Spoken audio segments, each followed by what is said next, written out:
বন্ধুসকল, পৃথিৱীত সদায় বৰষুণ হৈ থাকে আৰু এই বৰষুণটো যদি মাছ অথবা ৰক্তৰ বৰষুণ হয় তেনেহ'লে কেনেকুৱা লাগিব?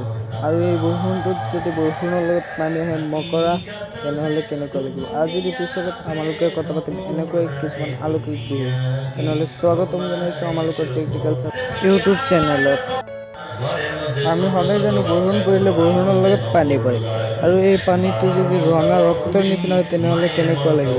ঠিকেই শুনিছে, এনেকুৱা ঘটনাই ঘটিছিল ভাৰতৰ কেৰালাত, অষ্ট্ৰেলিয়া, ছিকিম আদি। এই ঘটনাত গাঁৱৰ মানুহ পুৰা ভয় খাই গৈছিল, আৰু এই ঘটনাটো পুৰা আগষ্ট 2015 হাণ্ড্ৰাছ। বৰষুণৰ লগত পানী নপৰি বৰষুণটো হৈছিল মাছৰ বৰষুণ। এই বৰষুণত বহুতো মানুহৰ উপকাৰ হৈছিল, কিন্তু বহুত মানুহে ভয়ো খাই গৈছিল। এই বৰষুণটোত সচৰাচৰ আপুনি স্ক্ৰীণত চাই আছে কেনেকৈ পৰিছিল মাছ পৰিছিল বৰষুণৰ লগত, পানীৰ বিপৰীতে পৰিছিল মাছ। বহুত মানুহ আচৰিত হৈছিল আৰু বহুত মানুহৰ উপকাৰ হৈছিল।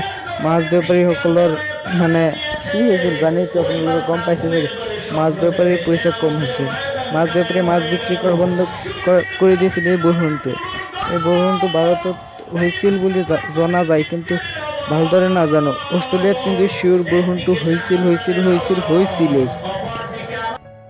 আপোনালোকে যে ভিডিঅ'টো চাই আছে এইটো ছিকিমত ঘটি যোৱা এক অলৌকিক ঘটনা। এই ঘটনাটোত দেখা পোৱা গৈছে বৰষুণৰ আগমুহূৰ্তত আকাশৰ পৰা মকৰা নামি আহিছে। হয়, আপুনি ঠিকেই শুনিছে। এই মকৰাকেইটা আকাশৰ পৰা লাহে লাহে নামি আছিল। ক'ৰ পৰা নামিছিল যে এইটো আজিলৈকে কোনেও ক'ব পৰা নাই। আৰু এই ভিডিঅ'টো চাই আছে এটা মকৰা। এই মকৰাটো আকাশৰ পৰা নামোতে মানুহ এজন গাড়ীৰ ভিতৰত আছিল। এই ভিডিঅ' কৰিছিল, ভয়তে গাড়ীৰ ভিতৰৰ পৰা ওলাব পৰা নাই, ভয় কৰিছিল। এই ভিডিঅ'ৰ ৰহস্য আজিলৈকে অলৌকিক হৈ ৰ'ল, কোনো চাইন্সে দিব পৰা নাই। হেল্ল' বন্ধুসকল, আজিৰ ভিডিঅ'টো যদি ভাল লাগিছে তেনেহ'লে আমাৰ চেনেলটো ছাবস্ক্ৰাইব কৰক, আৰু ভিডিঅ'টো যদি বেছি ভাল লাগিছে তেনেহ'লে লাইক কৰিব পাৰে, বেয়া লাগিলে ডিছলাইক কৰিব পাৰে। আপোনাৰ ওপৰত ডিপেণ্ড কৰিব লাইক কৰিব নে ডিছলাইক কৰিব। আৰু আমাৰ চেনেলটো ছাবস্ক্ৰাইব কৰি ৰাখক এনেকুৱা অলৌকিক ভিডিঅ' আগতে পাবলৈ। এনেকুৱা ভিডিঅ' আমাৰ চেনেলত সদায় আপলোড কৰা হয়। যদি আপুনি এনেকুৱা ভিডিঅ' সদায় চাব বিচাৰে তেনেহ'লে আমাৰ চেনেলটো ছাবস্ক্ৰাইব কৰি লগতে বেল আইকনটো দবাই ৰাখিব পাৰে। এনেকৈ আচৰিত ভিডিঅ', অলৌকিক ভিডিঅ' আমাৰ চেনেলত আপলোড কৰা হয়। আমাৰ চেনেলটো ছাবস্ক্ৰাইব কৰি ৰাখক প্লিজ।